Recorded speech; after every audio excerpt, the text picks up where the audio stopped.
thank you all for really being engaged today, because I know I have looked forward, Pete, to our conversation for a long time. We followed your work at Wells Fargo. I'm going to ask you to introduce yourself, but I think when I think about my own banking experience, I've been a bank customer since I was a teenager at Wells Fargo. And it has been a fundamental life experience to be a young woman who comes out and has responsibility for her own banking, her own, sort of financial well-being and security. And I think I appreciate it from a customer base, but I know many of us, even in here, appreciate the work that the bank does for Main Street. And you also have a large commercial bank, which writes big checks. Carrie Klein is probably in here somewhere, and she's our favorite innovation banker in town. So thank you, Carrie, for all you do on behalf of the startup community. But it's not the whole story of Wells Fargo. There's an arc here that many don't know, that you're really on the cutting edge. And I was hoping we could just begin to kind of let people know about your background, a little bit about your personal story, and how you came to be known, if anyone follows, kind of the quantum guy. Yeah. Among other attributes. Pete, welcome and thank you. Thank you, Sarah. Welcome, everyone. So, listen, not to age myself, but I grew up at a time when the computing power you could own and use personally was very low. In order to get access to high-power compute, you really had to go work somewhere that had difficult challenges and the resources to supply the larger machines, Unix machines, things like that. So when I entered the workforce as a young engineer, developer, really my focus was finding the place or places that had the magnificent large hardware that I wanted to work on, and the big enough problem space for me to really exercise my coding skills. For me, that was Liberty Mutual many, many years ago. And it's an interesting way to start, because that formula has completely inverted now. So now it's true that anyone from home can access as powerful of a computer system as they want without leaving their living room. And the company they work for is no longer sort of the defining factor of how far they can take their own personal work. And all the fintechs in the room are examples of that. Fintechs couldn't exist 25 years ago the way they do now, because the barrier to entry just for the compute power was so high. So that's how I started, Yep. And when you start that long ago in financial services, yes, writing software, it's sort of hard to exit. You build a career one step at a time in that way, and you bank on your expertise in the domain in financial services and your expertise in the tech. So it's hard to depart from that and sort of hit the reset button on your career. Yeah. I didn't. I stayed with it the whole time, a journey that went through every major bank: Merrill Lynch, Fidelity Investments, Bank of America, TIAA, and now Wells Fargo. So sort of an engineering core building up to bigger and bigger leadership positions over time to where I am now. Yeah, it's such a remarkable trajectory. I'm not going to age us. I think we're contemporaries in age, but you always think about Wells Fargo being this gigantic branch network. I'm going to take it back. You think about the stagecoach first, right? Everyone remembers you delivered banking services and money via stagecoach from your old brand. Today, we see the bank on every corner, but really you are on the cutting edge of developing use cases in the way that banks are thinking about AI and blockchain. I mean, you're almost first amongst your peers in this capacity. I wonder if you might just kind of, give us some sense of what's going on. Clearly, there's a lot going on at Wells Fargo under the hood. Yeah. It's interesting you mentioned branches, because one question I got a lot this week are, why are the big banks still creating new branches? We see branches opening up everywhere. But there's this funny thing about sort of client stickiness and the general feeling of safety and security someone has when there's a brick and mortar configuration that pairs with digitally enabled capabilities. Like one form of stickiness is people tend to keep the bank accounts they opened when they were very young for the rest of their lives. Like that's like half the customers of every bank are with that bank because that's just the bank account they had when they were young and their parents opened it up for them when they were, kids.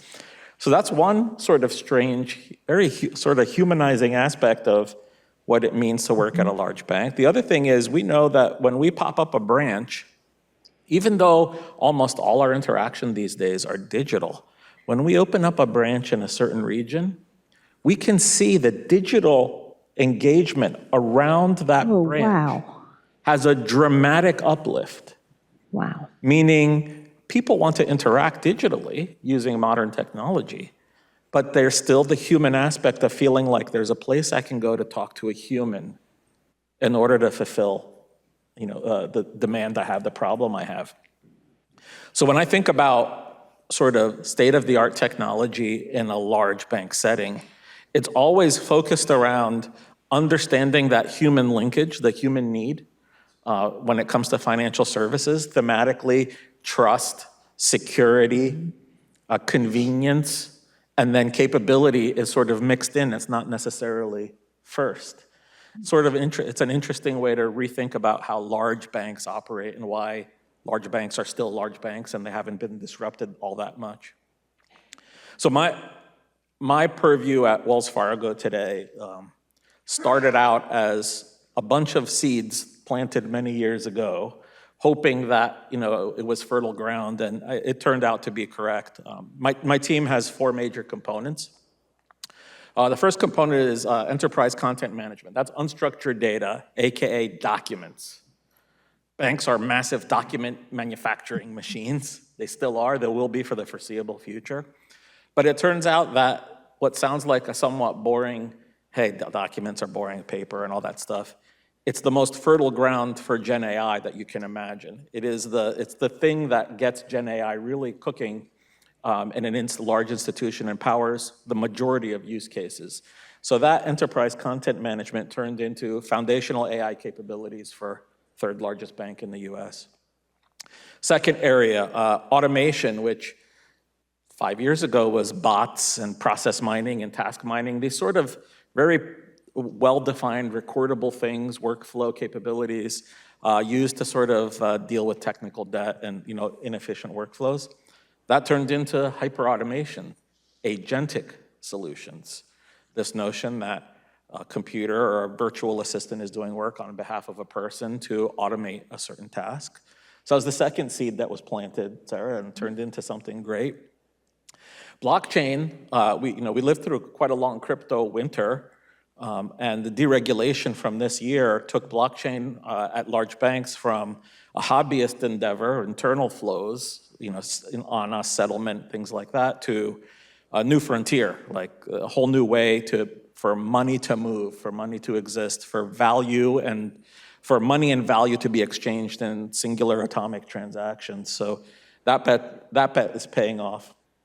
And the last area where I've done a lot of speaking on recently, quantum technology. So there's a research team at Wells Fargo that I'm responsible for. I'm not the PhD doing the math, but I create the environment for my team to perform and do the research they want to do. And quantum has been a topic of great interest to us for the last few years. And we'll talk about that. We'll touch on that a little bit some more. But these topics, like, if I think about fintechs and the similarities, a lot of what I do has always been related to sort of planting early seeds. Yeah. And making a few bets and watching them evolve into solution sets over time. Much like a fintech, you have to start with a few ideas, some areas of interest, and take the chance that they're going to go somewhere. And for an old guy like me, I have pretty good intuition at this point, I think, where I'm picking more winners than losers, and so I end up getting to do all the fun work. I love that. I think we all aspire to do the fun work. I do want to we're going to touch on the technology aspects in a sec, but if I could just kind of dive a little bit, because I see a bunch of, I think you're students in the front row. You're very handsomely dressed, so I think you're students. Tell us us a little bit about that day-to-day with your team. I mean, that's a really big remit to be thinking about the entire sort of aperture of technical opportunity. Your team, what do they look like? How do you work with them? So it's a big team. I'll say hundreds of people, and maybe even bigger. And the way we work has been fluid. We've adopted Agile to some extent, right? And all the big banks say you've got to be Agile, you got to run Scrums or Kanbans, and you have to operate that way. And we do to some extent, but when you're dealing with sort of early market technology, you have to be flexible. You don't necessarily need the same formula of like one product person and two engineers and one tester in every Scrum. And AI is really challenging how I manage my team these days. Interesting. Yeah. We're sort of breaking or evolving out of Agile methodologies and traditional org structures where a platform is owned by a SME expert that dictates how the platform exists in its strategy and its roadmap. Yeah. AI is really turning this equation on its head. We're now organizing more around velocity.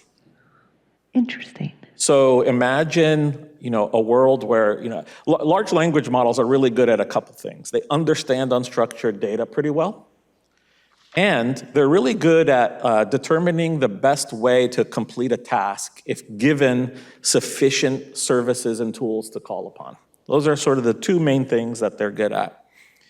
Now, if we force the language models to operate against our existing org structures, then we're confining the context that we're operating under to these platform-centric domains. We're not letting the language models breathe. Right, so instead, I'm starting to think about changing team structures around this concept of velocity. Half of my team should just be focused on creating massive inventories of tool calls, service calls. We register those in some compliant repositories called MCP servers, for those that are familiar. And I don't need them to care much about the platform they attach to or what the service does per se. Mm-hmm. They just need to inventory every atomic capability that we have and convert it into the most malleable service possible and register it as a tool on an MCP server. Then have another part of my team. All they care about are the AI tools and writing the prompts that create structure and context around work that we want to get done.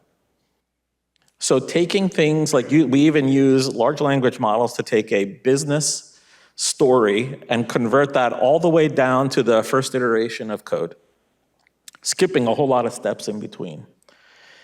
And then we watch as those prompts create code, which in turn become agents powered by prompts and language models, which in turn navigate on their own through this massive inventory of tool calls that we've just set up. And now work's starting to happen, right? Mm-hmm. Agents come alive, work's starting to happen. And because we're not too prescriptive, the agents figure out for themselves how to assemble the services into a working configuration to solve a problem. Wow. Now the optionality, meaning the number of things that we're capable of doing from end-to-end workflows has gone up exponentially.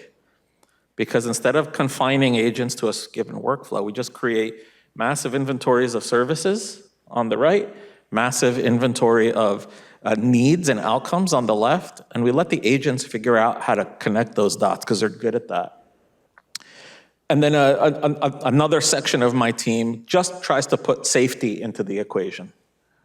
Because we know, like an LLM, 90% of the time, it'll answer your question beautifully. And then 10% of the time, it's a spectacular failure. Wow. We like to call those hallucinations sometimes, but really they're spectacular failures. 2 + 2 = banana, right? It's not even like 2.5 or 2.6, it's just blown out of context. So we use a process of secondary passes with independent AI models for validating solution sets. We curate our list of services and tool calls and create contexts around them. So sometimes we'll say, hey, when you're solving this type of problem, only tap into these service sets. And then when we ask our business partners to create sort of the initial stories and epics that they're writing, we ask them to really be specific in the goal context and shrink that down as much as possible. So we create this ecosystem of massive possibilities, and then pair that with solutions that put gates around it to control the error rate. And then my job is to sit back and see how fast work is flowing through all of this ecosystem, how fast my partners are able to use these tools to make this work happen. And if we see something that's going slow, we determine, is it the use case or is it a missing service? And we add or delete or modify a service or update a use case. But this notion of a SME that only knows one platform tied to 3 product owners and 6 developers and 5 testers, got to blow that completely apart in order to really take advantage of this sort of optionality. There's a new player, language models, generative AI models, that can make decisions for themselves. We have to start making fewer decisions. The humans are the problem in a lot of these equations, sort of limiting our range. Yeah, I want to pause right there because I want to repeat what you just said. The humans are the problem. Probably no surprise for any of us, but I think in this room, it's an important reminder. I think everyone who's here has just come here because they've expressed an interest in fintech. And I think we just heard a seismic change in the way technology is being built in our banks. And I think that's an aha moment for me. I bet it is for everybody else. One of the questions that I think we need to answer through the next couple of days is, which are these technologies really ready for prime time, and the use cases? What do you think? I mean, I think I know what you think. AI is absolutely here. We'll talk about blockchain in a moment, absolutely here. Yeah. Quantum, not here. Okay. Coming, fun. Yep. Not here quite yet. And all of those, by the way, are starting to converge in these really interesting ways where, in a few years from now, I hope to be here again, and we'll be talking about this convergence of some stablecoin traveling through some rail, dynamically evolving based on a language model changing a pathway, and then linking to a network powered by quantum-linked network nodes. Isn't that cool to think about? It's going to get really sci-fi here really fast. Yeah. Right? There are scientists who have created wireless links between satellites and Earth exchanging quantum information using entangled pairs of photons in space and on Earth. It's incredible. It's absolutely nuts. It's incredible, yeah. And the other thing I want to tie a theme together from before, Sarah. That banking is a business, for large banks, it's a business of human understanding and empathy. Forget the digital capability. People want to feel safe, secure, and they want to know they can reach out and touch someone when they have a problem. And for years, we've responded to that with human-developed things and systems and applications to respond. And when I say we got to get some of the humans out of the way, we want our humans to be empathy machines. We want all of you in the audience should live in a world where you have creative ideas and you max out your sort of EQ and your ability to empathize with others. So that as solutions start developing themselves with AI, you become the force that ties them back to our human need. Because the most sophisticated state-of-the-art solution on Earth, if you don't feel like it's safe and secure, you're not going to use it. Right? So my goal is to let AI in particular do more of the lifting on technology and getting out of its way so that we, the humans, can do more thinking about how to empathize with our customers and tap into the feelings they want to have for doing business with Wells Fargo. That's sort of the unlocking the magic of this technology, is bringing it back to the person Yeah. Well, I mean, banking itself, right? It's a 3,000 plus year old industry. And it really began because you needed a trusted counterparty in which you could deposit not money as we know it today, but something of value and conversely be lent to. That removement of that friction that existed, but in a trusted environment. And it's that arc that's coming that you're describing is so profound. Did you get a chance to speak to Alexander Hamilton? I didn't speak to him myself, Yes. but I watched a few others speak to him. Yeah. It's fascinating, isn't it? Like the encoding of human knowledge to a point where we can replicate a personality like Alexander Hamilton. And yeah, you miss his humanity isn't captured in the 2D screen, but you do sort of feel like you're having a conversation with someone from the past, right? It still feels like there's a connection there. Imagine how much better it's going to be when the representation of Alexander Hamilton is three-dimensional and he's able to show expressions a little better. Like we're heading in that direction. It's happening very fast, so it's fascinating. I don't know, I'm a little scared of things like people walking into a branch and the human isn't there, but some virtual holograph is there. Like, I think that's not a good look. There's a line, there's some line there we have to draw. I don't know where it is, but some line between when the humans stop talking to each other and start engaging with the virtual agent. And no one likes to get phone calls from automated AIs, right? And raise your hand if you enjoy getting a phone call from a robot. You don't, right? It's there might be some weirdos, I don't know, but but you don't want that. You want a human. Even when the humans call, I hang up half the time. So imagine what I do with the robots. So there's we still need to talk to each other, and the technology just hopefully can help us do that better. Not pull us apart, but help us communicate with each other and empathize with each other better, because we have less cognitive load working on mathematical problems. Yeah, it's very powerful. When you think about that continuum of opportunity then, is the impact of these technologies as you see them, is it in the operating environment, the back and middle office of the bank, or is it really the customer-facing environment, or maybe both? What do you think? All of these technologies generally follow a similar path. We look at them, first thing we say is, can we help them make things safer, fraud vectors?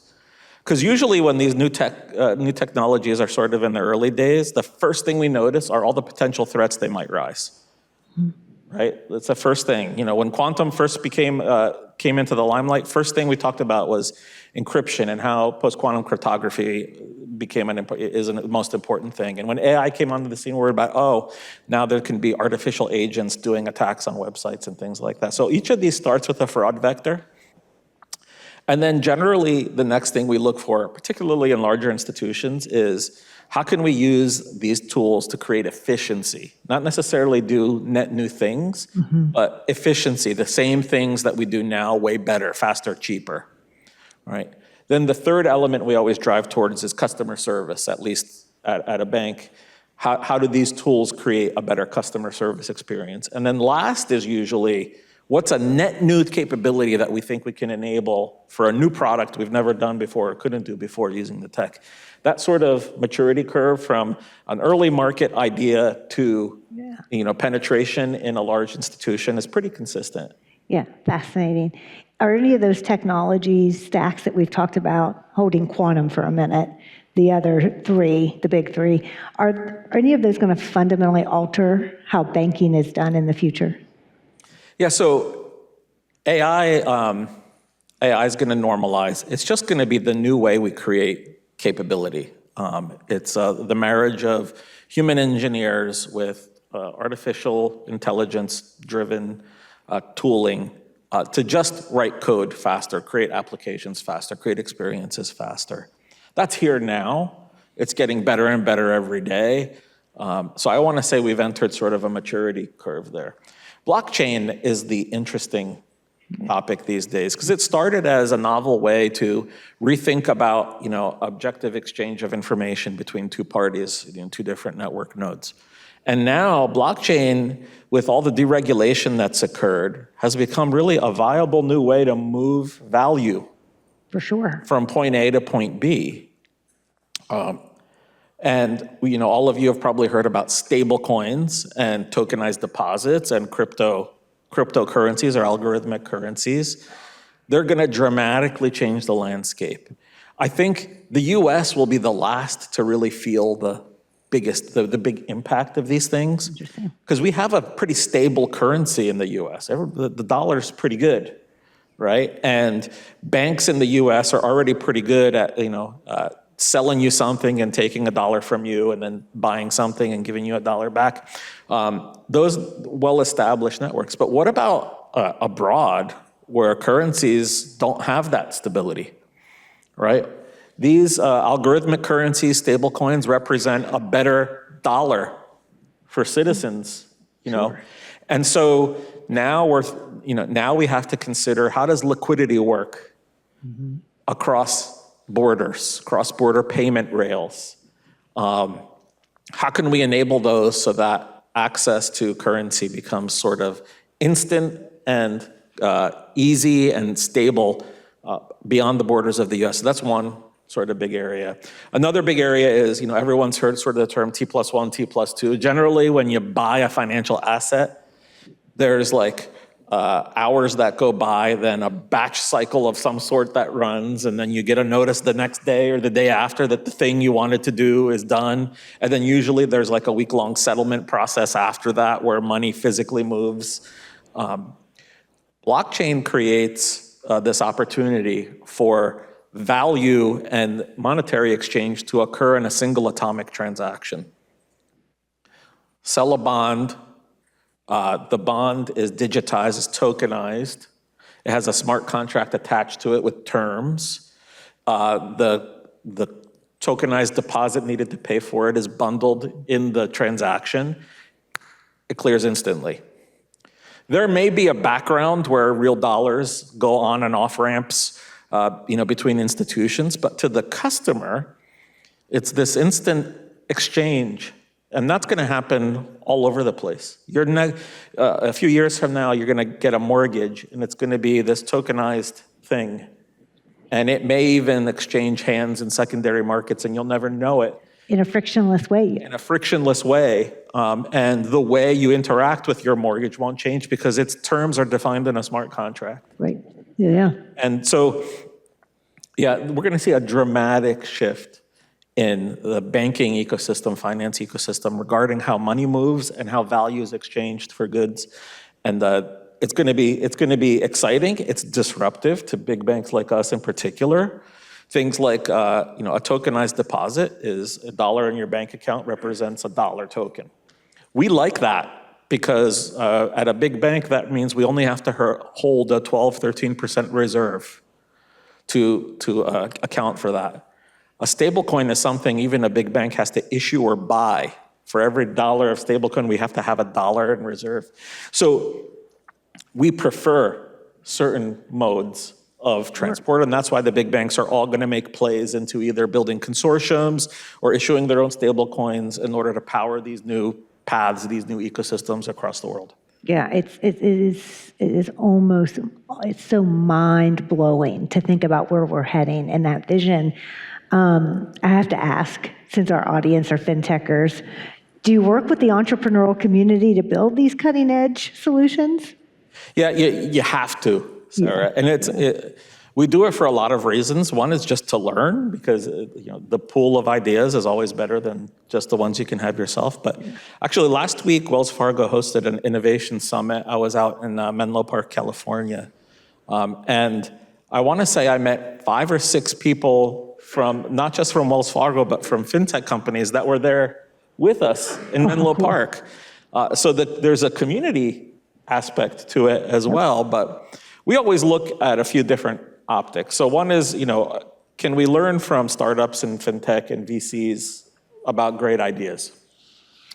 Another is, are there early stage companies that we think have potential that maybe with a little coaching could turn into something great. And maybe if they turn into something great, maybe we'll invest in them, or maybe we'll use their technology in our platform stack. So that you have to be willing and open to the fintech market in order to make sure your ideas are as current as they need to be. It's sort of, I think a way to categorize it is we don't want to just keep doing the same things better. We want to start doing different things entirely. Yep. Different, better things entirely. For those that haven't, there's this model called the SAMR model. It came up in educational institutions years ago, how to define innovation in different categories. You know, simulate, augment, modify, replace. Read about it, you know, look it up. Dr. Pontedera, I think from University of Maine at the time, came up with it. Yep. But, you know, the first stage is the simulate, do the same thing, you know, written note turns into something you type in.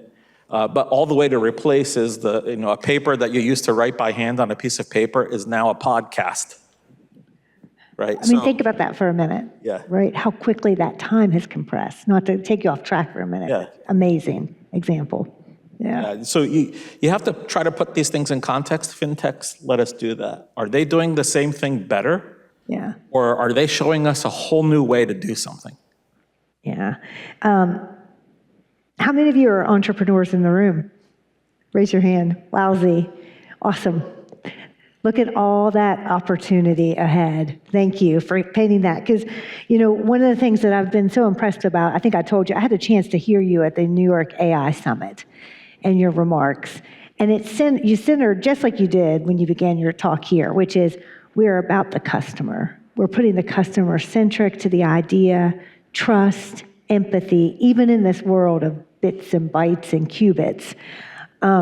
And I find that so fascinating that you haven't lost that human touch as we introduce new technologies. And what you just painted, a picture of a wildly different, almost discontinuous moment of innovation for the banking sector.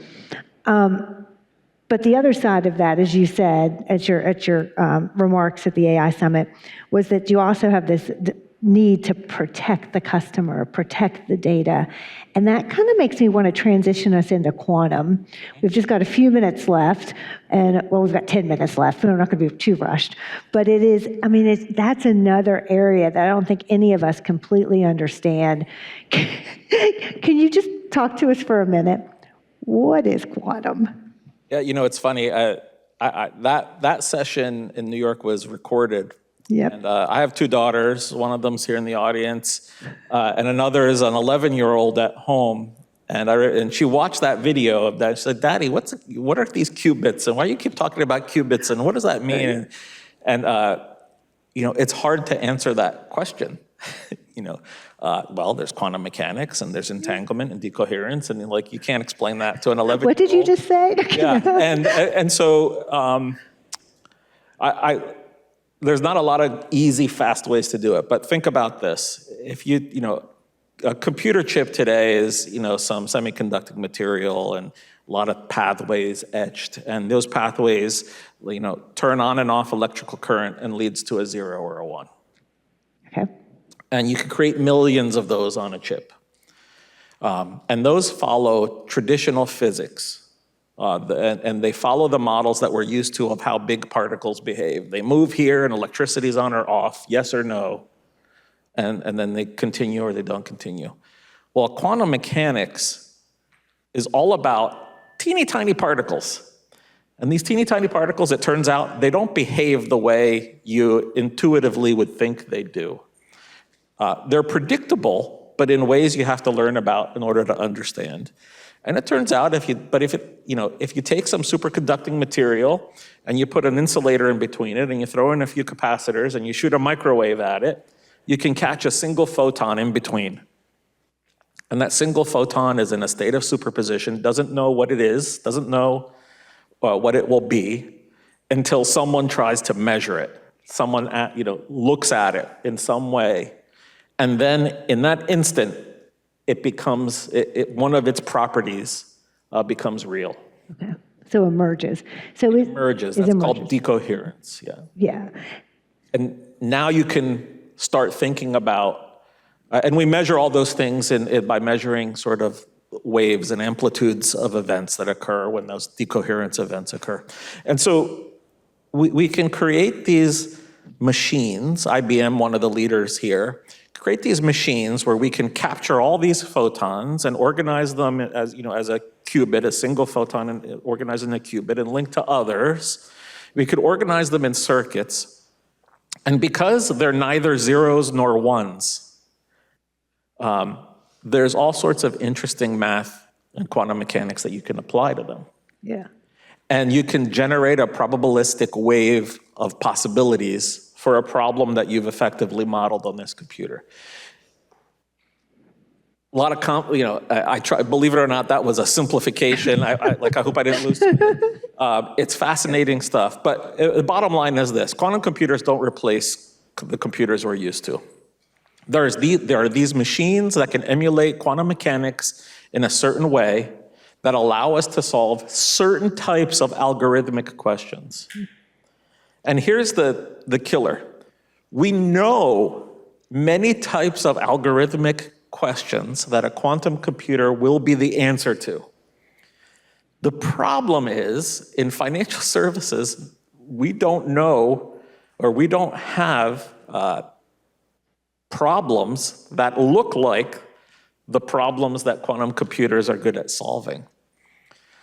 Our algorithms that we work with just don't look like the ones that quantum computers are really good at solving. So while we wait for this hardware to catch up, we've got to spend years exploring how to shape our problems into a size and context that will be effective on a quantum computer. Because when you do, the difference in power is like something you could do in 1 second on a quantum computer compared to a century running on a classical computer. It's just astronomical. So yeah, I hope that was a decent summary. We will see in quantum computing applications from chemistry and material sciences, things that already are, their problems already look like quantum mechanics to begin with. They'll map to this hardware as it evolves, and in the next few years, I think we'll see some pretty splashy announcements about real benefits that have emerged. But we've got a long road ahead in financial services to figure out how to use these things. The research is worth it, though, because we're finding, we're looking at solutions now based on the math we're learning that can benefit us today on classical computers, so sort of a trickle-down effect. Great. So quantum-inspired methods are emerging from the quantum research in interesting ways.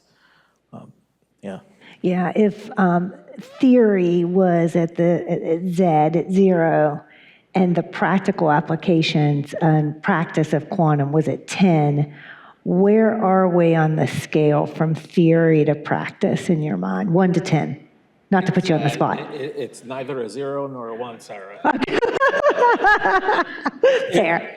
We're probably a 2 or a 3. It's that early in the journey. Yeah. We see like the large vendors like IBM. At least we see the hardware is growing predictably. Like every 6 months, we see certain additional number of qubits form, and every 6 months we see an improvement in the noise in these systems that make it hard to read the results. Yeah. And that's scaling, but it's scaling at a pace that's going to take years, and it require many breakthroughs in order to keep scaling. So it's hard. It's one of these topics. It's hard to quote a number. I've been asked within Wells Fargo, Peter, how much longer are we going to do this? Yeah. So Yeah. I'm like, well, we're doing it because if there are breakthroughs, we want to know that we did the algorithmic work 5 years ago so that we can exploit the benefit. I love it. Today, Yeah. You have to move from experimentation to exploitation of the technology as fast as you can. The way we have for doing that is quantum-inspired work to bridge the gap. Yeah. Are you, I'm not going to ask about you because it feels, or the bank, because it feels too strategic, but would you advise this group, should they envision that quantum is built for purposes of financial services? Are you building for a defensive moment with quantum, or are you building on the offensive? Both. So Okay. theoretically, a quantum computer, if it was big enough and the math was good enough, could crack all of our current encryption standards in an instant, in real time. And that's really scary, and that's what inspired a lot of people to start the research. But the most prevalent way to measure your ability to crack encryption is to use something called Shor's algorithm, and to sort of refactor big numbers down into smaller digits. And that number in the last decade has gone, like the largest number a quantum computer could effectively refactor with Shor's algorithm 10 years ago was 15. And today it's 21. And it's got to get into the thousands, right? So it's scary, the potential. The pace is rather slow. I don't want to be stuck, someone remembering me saying that, then tomorrow there's some massive breakthrough. But it seems like we've got time to figure that out. But healthy dialogues about the encryption companies are using, and do we know what encryption we're using and how quickly we could change it to quantum safe encryption, which is already available. Yep. Like, those are healthy dialogues to have now, and also understanding enough so you can tell the fake news from the real news. Because we've seen announcements from other nation states saying that we've cracked it.